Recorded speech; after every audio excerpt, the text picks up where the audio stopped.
சனுஜ் வர்சன். அவர் எங்கள் அண்ணன் பையன்தான். அது வந்து அவர் அந்த கூட்டத்தில் போய் இறந்துட்டாங்க. அவர் வந்து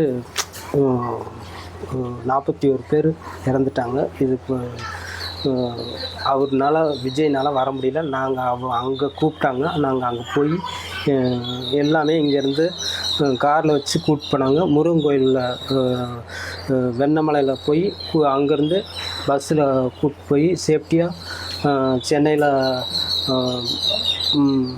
மாமல்லபுரத்தில் ஒரு நட்சத்திர விடுதி ஹோட்டலில் எங்கள் தங்க வச்சு அங்கே நல்லா சாப்பாடு எல்லா வசதியும் பண்ணி கொடுத்தாங்க. 41 பேர் அங்கே இருந்து அவங்களாம் ஒவ்வொருத்தராக விஜய் கூப்பிட்டு கேட்டார். அவர் காலில் எங்கள் காலில் விழுந்தார். நான் சார் வேணாம் சார், நடந்துருச்சு, யாரும் இது அவர் என்ன சொல்லுவார், எல்லோரும் போய் அழுதாங்க. விஜய் சார் சொன்னார், கோர்ட்டில் இழுவையில் இருக்குது, இப்போதைக்கு இது நான் கரூருக்கு வர்றேன், எப்போன்னு சொல்ல முடியாது, இதெல்லாம் முடியட்டும் அப்படின்னு சொன்னாருங்க.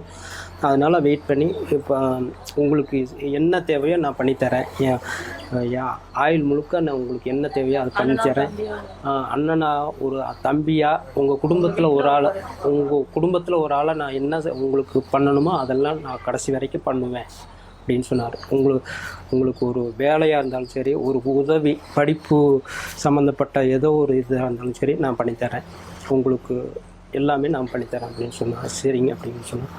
சாப்பாடு முதற்கொண்டு எல்லாமே சேஃப்டியாக பண்ணணும். சார் வந்து ரொம்ப முன்னேறதுக்கு ரொம்ப மன அழுத்தத்தில் இருக்கிறார் இப்போதைக்கு. அவரால் என்ன பேசுகிறதுனே என்ன பேசுகிறதுன்னு தெரியாமல் இருக்கார். அந்த சூழ்நிலையில் இருக்கார். முன்னேறதுக்கு ஆள் ரொம்ப உடஞ்சிட்டார். பாவம், அவர் வந்து மனவேதனையில் இருக்கார். இந்த உயிரிழந்தார் எல்லாத்துக்குமே கரூருக்கு கரூருக்கு வரணும். அதான் எங்களோட கரூர் மக்களோட கோரிக்கையே அதுதான். ஃபஸ்ட்டு வந்து எல்லாத்துக்குமே ஆறுதல் சொல்லிட்டு போகணும். அதான் எங்களோட கோரிக்கை. நம்ம வீட்டில் எவ்வளோ நேரம் உங்கள்கிட்ட பேசிட்டு இருந்தார்? ஒரு அரை மணி நேரம் இருக்கும் பேசினார். அரை மணி நேரம் பேசினார். நல்ல விதமாக பேசினார். பேசிட்டு அப்புறமா உங்களுக்கு என்ன தேவையோ நான் பண்ணித்தரேன் அப்படின்னு சொன்னார். அப்புறமா ஒரு 5 ரூபாய்க்கு 5 லட்சத்துக்கு உண்டான இது கொடுத்தாரு. மருத்துவ காப்பீடு திட்டம் கொடுத்துருக்காங்க.